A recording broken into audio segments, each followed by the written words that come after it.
Importante ang commitment. Pag galit ka lang dapat. Pag nagtampo ka lang. Pag nahirapan ka lang. Pero di dapat madamay ang commitment natin kay Lord. Kailangan magawa yung pinapagawa ng Lord, no matter what.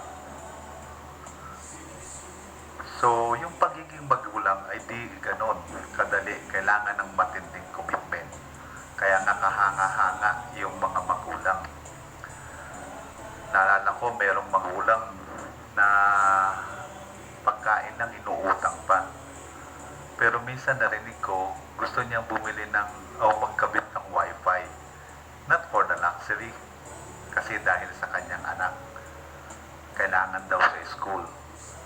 So, kahanga-hanga yung commitment ng magulang para maitaguyod ang kanyang anak. Sana lang ma-appreciate ng mga anak yung mga commitment ng mga magulang na maitaguyod sila. Paano ba nag-commit si Lord? So, habuin po natin yung ating pag-uusapan ngayon sa Isaiah 46 verses 3 to 5. Kung may Bible po kayo, kunin niyo po, sabay-sabay po natin basahin.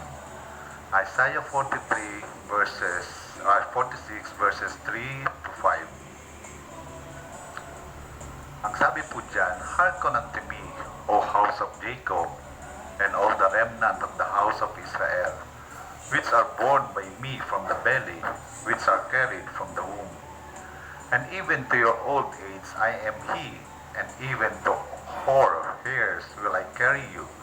I have made, and I will bear, even I will carry, and will deliver you." Verse 5. "To whom will you liken me, and make me equal, and compare me, that we may be like?" Ang pabagat po ng mensahe ng Panginoon ngayon ay divine commitment. Pray po tayo. Dear Lord, Heavenly Father, once again, this is your opportunity to speak unto us. Dalahin ko po sa lahat ng nakikinig. Hayaan niyo pong kumilos sa inyong banal na Espiritu. Gawin niyo pong mapagpala ang sandaling ito sa pangalan ni Jesus. Amen and Amen. Sabi ni Lord sa teksto natin, mula pagkabata hanggang pagtanda, inaalagaan na kita. Sa Amerika, 18 years old pa lang, dapat magsarili ka na. Dito sa Pilipinas, matanda na ang magulang na dapat siyang namang alagaan. Kaso minsan, hindi ganoon ang nangyayari. Matanda na, naadila pa rin ang magulang. Sana merong certain age na iisipin ng anak, gagawin ko ng senyorito o senyorita ang aking magulang. Nalala ko lang po, ako po, testimony lang po, elementary pa lang, inaasikaso ko na yung sarili ko. 20 pa lang, breadwinner na po ako kasi balo yung aking mama. Nung magkarayuma yung mama ko, 50 years old pa lang po yata siya noon, ako na yung namamalengke. So, sana nandoon yung concern ng mga anak sa kanyang magulang. Meron naman mga cases, nagkasakit yung anak, matanda na yung magulang, sila pa rin yung nag-aalaga.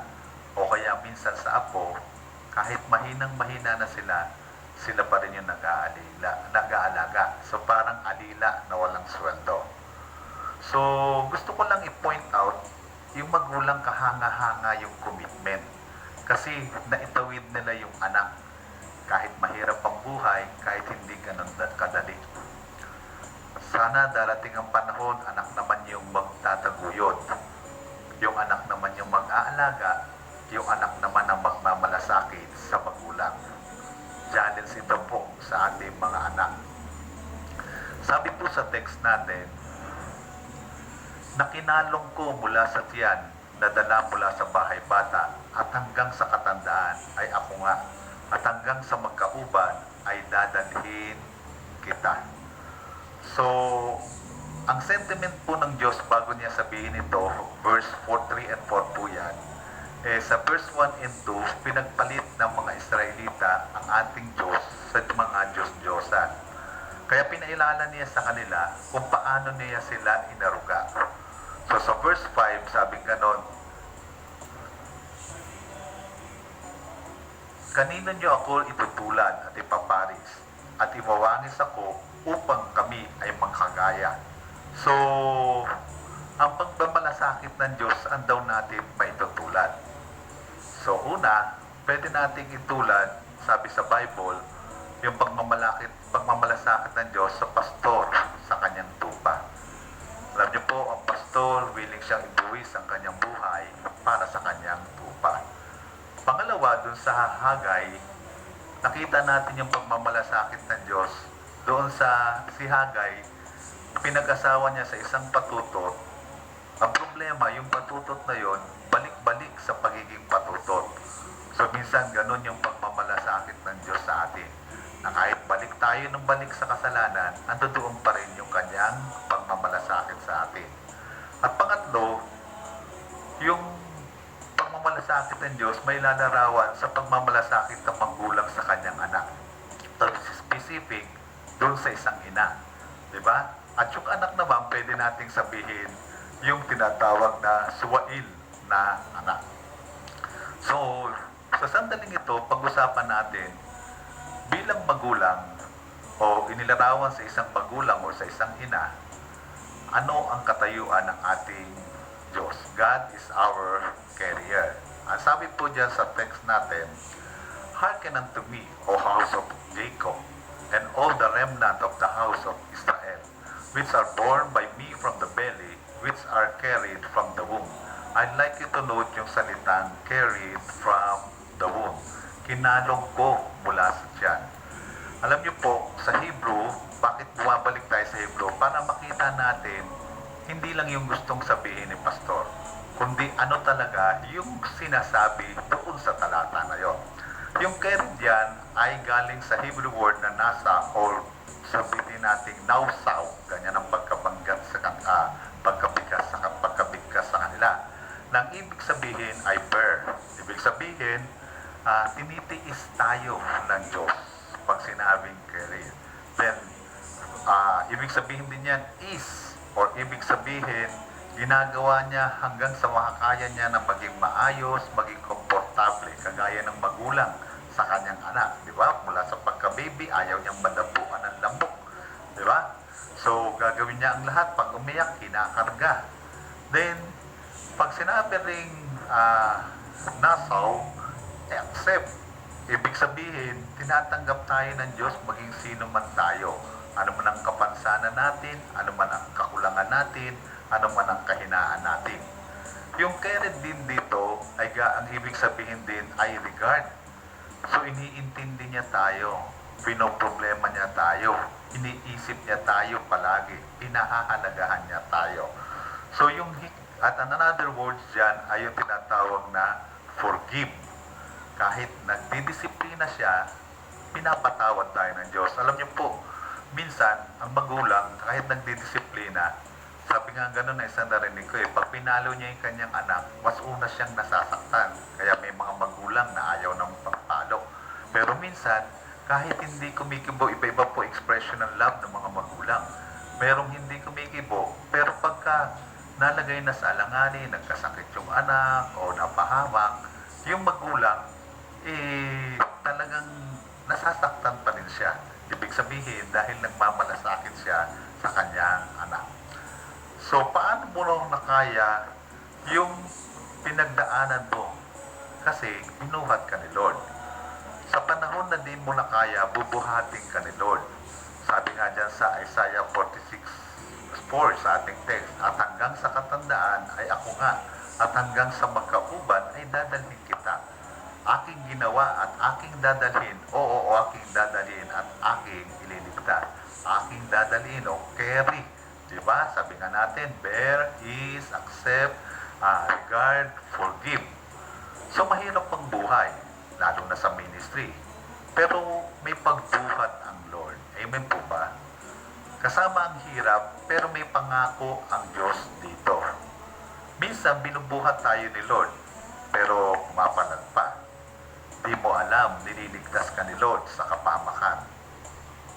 Akala natin pag nahirapan tayo, iniwan tayo ni Lord. Nalala ko, sabi nga ng isang barbero, nag-uusap daw yung, ewan ko, narinig niyo na po, isang barbero at Kristiyanong bata. Sabi ng barbero, hindi siya naniniwala sa Diyos. Kasi kung may Diyos, bakit merong kahirapan, karamdaman, may pandemic, di ba? So sumagot yung bata. Ako rin hindi naniniwala sa barbero eh. Sabi ng barbero, bakit? Eh kasi kung merong barbero, eh ba't may mahahaba ang buhok? Sabi ng barbero, eh kasi ayaw nilang lumapit sa akin. So sabi rin ng bata, kasi ayaw nilang lumapit sa Diyos. Makakita natin dito ang commitment ni Lord. Alam nating lahat yung footprints in the sand na nagtatampo yung tao dahil during the saddest part of his life, yung pinakamababang bahagi ng kanyang buhay, yung bakas ng buhangin na dating 4 ay naging 2 na lang. Inisip niya na iniwan siya ng Diyos. Pero sabi gano'n, it was then that I carried you. Yun yung sandali na binuhat na kita. So minsan akala natin wala ang Panginoon, pero nandyan lang siya. Naalala natin, yung mga bata pag tinuturuan, ginagabayan yun ng ama. Pero minsan binibitawan niya, hindi para mapahamak yung bata. Kasama yun sa prosesa para mas tumatag siya, matuto siyang maglakad on his own. Magaling si Lord pagdating sa commitment. Amen po ba? Hindi ko mo walang pera, hindi mahal ni Lord. Ang commitment ay hindi lang I love you, kasama yung tinatawag na pagbuhat. Again, as our parents, God is our carrier. Pangalawa, sabi ganoon, as our parent, hindi lang siya carrier, kundi siya ay tinatawag na sustainer. Ang sabi diyan sa Isaiah 46:4, and even to your old age, I am He, and even to hoar hair will I carry you. Kahit puti na ang buhok mo, I have made and I will bear, even I will carry and will deliver you. Gusto lang sabihin diyan, mula pagkabata hanggang pagtanda, hindi tayo pababayaan ng Panginoon. Siya yung tinatawag na sustainer. Hindi lang sa simula hanggang sa wakas. Kasi maraming sa tao, pag tinulungan ka minsan, pangalawa, pag pangatlo, nagsasawa na. Hindi lang sa panahon na maayos ang sitwasyon, nasusukat ang commitment. Yung salitang sustain dito, ang ibig sabihin niya ng mga synonyms niyan ay stand. Ibig sabihin, ang Diyos bilang ating magulang, titindigan tayo, ipaglalaban tayo. Naalala ko nga yung kwento na yung isang bata, may hawak na limang ibon na walang kwenta. Ano ba yun? Bibit pa yun o tarat, di ba? So, hawak niya sa kulungan. Inaalog-alog niya. Nakita ng isang mayamang matanda. Sabi ng mayamang matanda, ba't mo ginaganyan yung mga ibon? So, wala kang pakialam. Akin yun. Totoo nga naman. So, ginawa ng matanda, pwede ko bang bilhin? Sabi ng bata, niloloko ko nito eh. Tarat na, bibilhin. O sige, makikipaglukan ako sa 5 tarat, 5,000. So, binayaran, hindi niya alam, dumukot yung mga matanda, binayaran yung 5,000. Tapos, kinuha yung tarat, pinawalan. Alam niyo po, nung marinig ko yung kwento niyon, parang na-imagine ko ang Diyos Ama, nakita niya, nung mahulog sa kasalanan ng tao, inaalok-alok, ibig sabihin, ang tao gusto niyang sirain. So, sabi ng Diyos Ama, ba't mo ginaganyan niya? Sabi niya, wala ka ng pakialam, nahulog na sila sa kasalanan, akin na sila. So sabi ng Diyos Ama, pwede ko bang bilhin? Sabi nung Diablo, hindi mo bibilhin to. Dahil itong mga tarat na to, pag hinawakan mo, kakagating ka. Walang mga utang na loob to, kahit anong pakainin mo yan. Hindi ka tatanawan ng utang na loob niya. So, sa tarat yun. Sa tao naman, hindi mo bibilin to. Kasi makasalanan to. Kahit anong gawin mo dito, hindi ka pa rin pahahalagahan ito. Sabi ng Diyos Ama, hindi ko tinatanong kung anong gagawin nila sa akin. Ang tanong ko, pwede ko bang bilhin? Sabi ng Diablo, nakikipaglokohan to eh. So makikipaglokohan ako, sige, yung bugtong na anak mo. Imagine, bugtong na anak. So ini-expect ng Diablo, hindi kayang ibigay ng Diyos Ama. But the rest is history. Binigay niya ang kanyang bugtong na anak dahil sa pag-ibig niya sa atin. Sustain means titindigan tayo ng Panginoon. Pangalawa, hindi lang sustain means hindi lang stand, kundi endure. Ibig sabihin, titiisin tayo ng Diyos. Kahit anong gawin niya, hindi natin siya pinapansin. Minsan naririnig linggo-linggo nagsisimba, alam naman niya kung ano yung kalooban ng Diyos, hindi ginagawa, tinitiis pa rin tayo ng Diyos. At pag sinabing sustain, ito yung matindi, tolerate. Yung bang pinalalampas yung kasalanan, alisin ko na sa anak meron akong kakilala, meron siyang tuta. Umiihi sa kama. Pero lugar magalit siya, wala siyang magawa. Pupunasan niya o papalitan niya yung kobre kama, natatawa pa siya. So parang nakita ko minsan din, di ba, sa anak, di ba? Mali yung ginagawa, natapon yung pagkain. Lugar mapagalitan, natatawa pa yung magulang. Ganun yung Diyos sa atin. Hindi ko naman sinasabing natatawa siya, pero marami siyang pinalalampas na mali natin. Kasi kung hindi, kung wala sa biyaya ng Diyos, sabi sa Lamentation, nasupok na tayo. So ibig sabihin lang, siya'y laging nandyan, mula noon hanggang ngayon at magpakailanman. Ang ibig sabihin lang ng sustainer, Hebrews 13:5, I will never leave thee nor forsake thee. Hindi kita pagkukulangin sa anumang paraan, hindi kita pababayaan. Again, anong sabi? At hanggang sa katandaan ay ako nga, at hanggang sa magkauban ay dadalhin kita. Pandemic, parang sumpa, pero mas maraming na-win. Naging susi para marami ang maligtas. May negative side, pero may positive side din. Minsan din lang nakikita, hindi lang natin nakikita yung positive side sa lahat ng pinapayagan ng Diyos. Actually, may mga lumitaw ng mapagkakatiwalaan. Kung walang pandemic sa ministry ko, walang lilitaw na leader doon sa isang mission natin sa Quezon, o walang lilitaw na leader doon sa isang mission natin sa Valenzuela. Isa pang ibig sabihin ng sustainer dito is support. At ito ang gagawin ni Lord sa atin. Amen po ba? Susuportahan tayo. Nang nilikha ka ng Diyos, willing siyang isustain ang iyong pangangailangan. At ito yung makikita natin, lalo na sa mga pastor. Marami mga pastor, ang ayos naman ang kalagayan bago magpastor. Stable. Di ba? Like for example, ako, Magnolia, top agent, top Bill of Life. Pero tinawag ako ng Panginoon.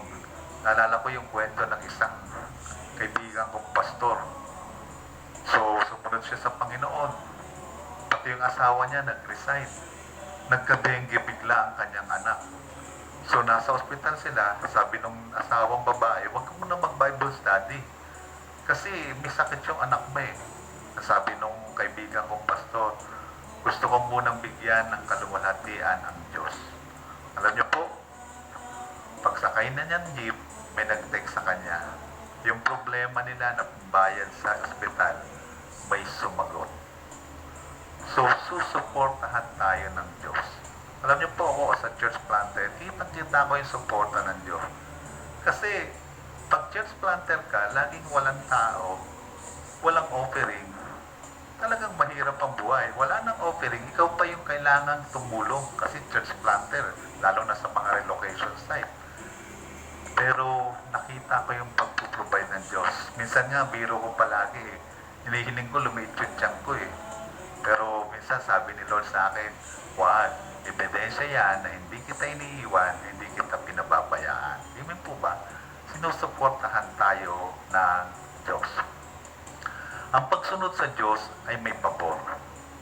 Don't forget, God is Jehovah Rapha. Siya yung dakilang manggagamot. Don't forget, God is Jehovah Jireh, the provider. Nung isang message ko lang na i-testify ko, meron akong aso si Neutron. Kilala ng mga kakilala ko yan. Kasama sa Bible study, kasama sa pananambahan, kasama sa palengke. Pag nasa bahay ako, laging nasa paanang ko lang yan. So nagkasakit. Actually, 3 weeks na siyang kinikimo eh. Medyo 2,000 a week. Tapos, naapektuhan yung, dahil lumina yung resistensya niya, meron na palang dengue. So, naapektuhan. Ito yung matindi. Yung text sa akin ng veterinary, nakakabahala ang kalagayan ni Neutron. So, bilang tao, kinabahan ako, nag-post kagad ako, yung kung mawala si Neutron, pray for the provision, dahil wala naman talagang pang-provide. Pero saglit lang, na-remind ako ng Panginoon, siya ay Jehovah Rapha. Anong problema kung may secret si Neutron? So, pag gusto niyang pagalingin, kaya niyang pagalingin nang walang pera. Pero God is Jehovah Jireh eh. So kung gusto niyang ma-hospital, blood transfusion, 10,000 daw ang gagastusin, eh God will provide. Alam niyo pong ginawa ng Diyos? Yung ayaw na kumain na aso, kinabukasan, biglang kumain. So susuportahan tayo. Pwedeng sa pera, pwedeng sa pagpapagaling, o kung ano ang kailangan natin. Bilang sustainer, minsan ng Panginoon, pinahapaw niya pa para maging channel of blessing tayo. Sa mga nakakakilala sa akin, alam naman ninyo po yan, di ba? Isang church planter na wala namang pinagkukunan, pero nagiging channel of blessing. Not to mention yung nakaraang pandemic, nakaraang quarantine, for 4 months, nakakapagbigay tayo ng relief 7,000 a week. Saan nanggaling yun? Siyempre sa Diyos. Siya yung sustainer. Siya yung magsusupport. Siya yung magbibigay ng lahat ng ating pangangailangan. So, ang katotohanan, may mali tayo, kaya kapos tayo. Pero yung tatay natin, o yung Diyos natin, siya yung nagsusustain. Hindi porke wala ka ngayon, ay hindi ka na mahal ng Diyos. Kasi magaling ang Diyos. Alam niya kung kailan niya ibibigay. Amen po ba? Pag dumaan ka sa pagsubok, bigyan mo pa rin ng kapurihan ng Diyos. Kagaya nun, imagine, sabi niya sa asawa niya, gusto kong unang bigyan ng kapurihan at kaluwalhatian ng Diyos. Yung problema nila, pagsakay niya ng jeep, papuntang Bible study, sinolve ng Diyos. Yung problema ko, na pang blood transfusion ng Panginoon, ng blood transfusion ni Neutron, na di pinagaling niya na hindi na kailangan ng blood transfusion. So siya yung sustainer. Siya yung magdudugtong. Siya yung magsusustain sa atin pag parang kapos na. Siya yung magdudugtong. Siya yung magsusustain sa atin pag parang dead end na. Siya yung magsusustain. Siya yung magdudugtong pag parang wala na. Alam niyo po kung ano ang susi? Pagtatapat. Kailangan lang po natin magtapat. Again, as a parent, God is our carrier. Pangalawa, God is our sustainer. At pangatlo, God is our deliverer. Ang sabi po dyan sa verse 4, and even to your old age, I am He. And even to hoar hair will I carry you. Kahit puti na ang buhok mo. I have made and I will bear, even I will carry. And I like it to note, and will deliver you. And will deliver you. So, sabi nga yung salitang deliverer dyan, galing niya sa Greek, Hebrew word na malat o maulat. Ibig sabihin, rescue. O ibig sabihin, sasagipin tayo ng Diyos. Pag kailangan, pag hindi na natin kaya, andun yung pagsagip ng Diyos. Naalala ko pag nalulunod, hanggang kumakampay ka, umaasa ka sa sariling lakas mo, hindi ka mo nalalapitan ng lifesaver. So pagka maaasa ka na hindi sa lakas mo, kundi doon sa lakas ng lifesaver, tsaka kanya i-rescue. Pangalawa, ang ibig sabihin ng maulat ay release. Ang ibig sabihin ng release, palalayain. Kung ano mang umaalipin sa atin, palalayain tayo ng Diyos. At yung tinatawag na preserve, iingatan tayo ng Diyos sa anumang kapahamakang nakabanta. Kung ikay wala pang COVID, magpasalamat ka sa Diyos dahil maraming maingat na nagkaroon ng COVID. Minsan para tayong nasa Philippine Deep, yung napakalalim ng sitwasyon na parang mahirap na makaahon. Sabi gano'n, God is our deliverer. Dumaan ka na ba sa nahirapan ka? Si Lord ang nagbibigay ng escape. Naalala ko po, mayroong isang kaibigan ko rin pastor, addict siya dati. So pag addict ka, ang hirap ng mga ahon.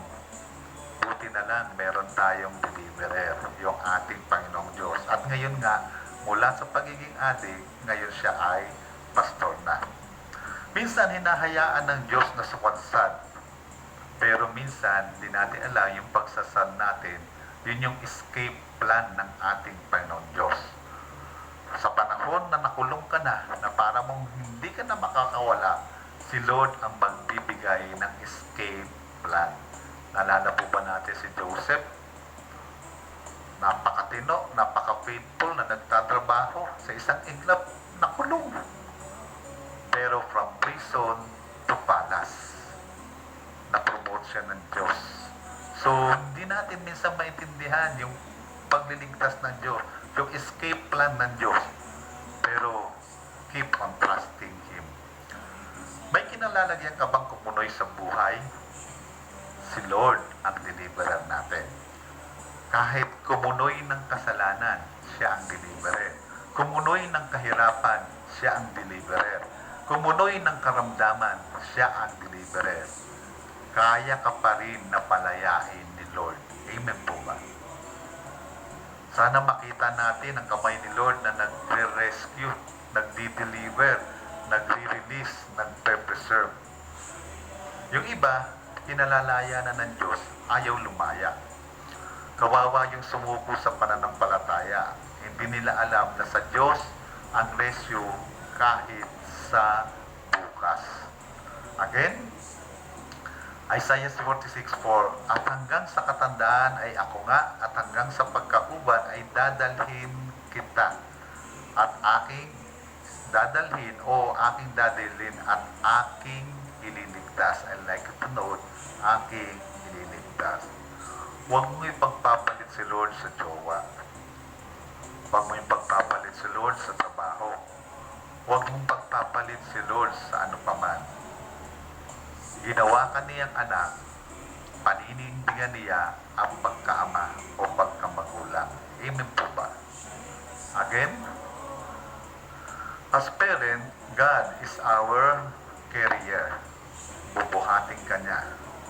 God is our sustainer. God is our deliverer. I'd like to conclude dito sa verse na ito, napakaganda. Malilimutan ba ng babae ang kanyang batang pasusuin o malilimutan ba ng ina ang kanyang anak? Na siya'y hindi mahahabag sa anak ng kanyang bahay bata, yung nanggaling mismo sa kanya? Ang sabi, oo, ito'y makakalimot. Pero mga instances bilang tao, natitiis nila. Iba-iba ang kwento nang iniwan nila ang kanilang anak. Pero ang sabi ng Diyos, ngunit hindi kita kalilimutan. Committed ang Diyos na tulungan ka. Committed ang Diyos na i-sustain ka. Committed ang Diyos na i-rescue ka kung hahayaan mo lang siya. Pwede bang hilingan ko na yuko mo ang iyong ulo, ipikit mo ang iyong mata? Hayaan mong kumilos ang Diyos sa buhay mo.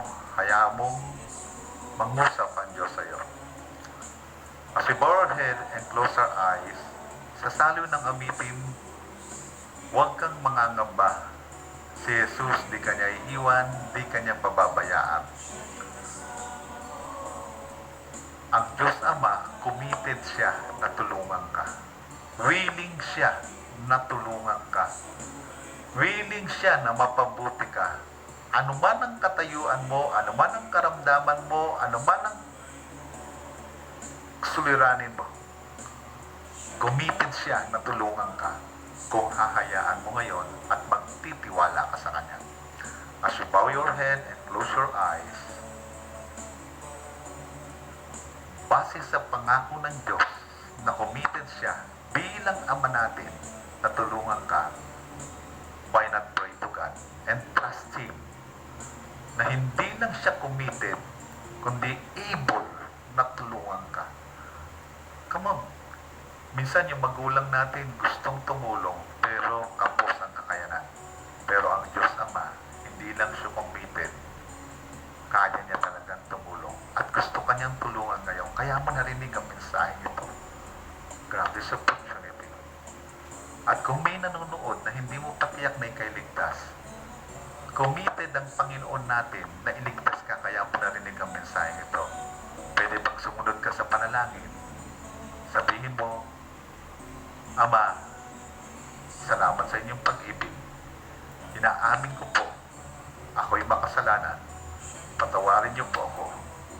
Binubuksan ko po ang aking puso. Tinatanggap ko kayo na tagapagligtas at Panginoon. Iligtas niyo po ako. Then I will pray. Dear Lord, Heavenly Father, thank you, Lord, for your message to us, reminding us na kung gaya ng isang magulang, gagawin ng lahat para sa kanyang anak. Committed siya. Mahirap man siya, itataguyod niya ang kanyang anak. Hanggang kaya niya pag-aaralin niya, hanggang kaya niya iingatan niya, hanggang kaya niya ililigtas niya. Pero this time, meron kaming Ama sa langit na handang tumulong ngayon. May kakayanang tumulong. Pinaalala sa amin, committed siya na tulungan ng bawat isa sa amin. As we bow our head and close our eyes, I pray thee, O Lord, tugunin niyo po ang kanilang panalangin. Ipamalas niyo po ang inyong kapangyarihan. Kayo ang aming Ama. Kayo ang aming pag-asa. In Jesus' most precious name this we pray. Amen and amen. Maraming salamat po. Mapagpalang sandali.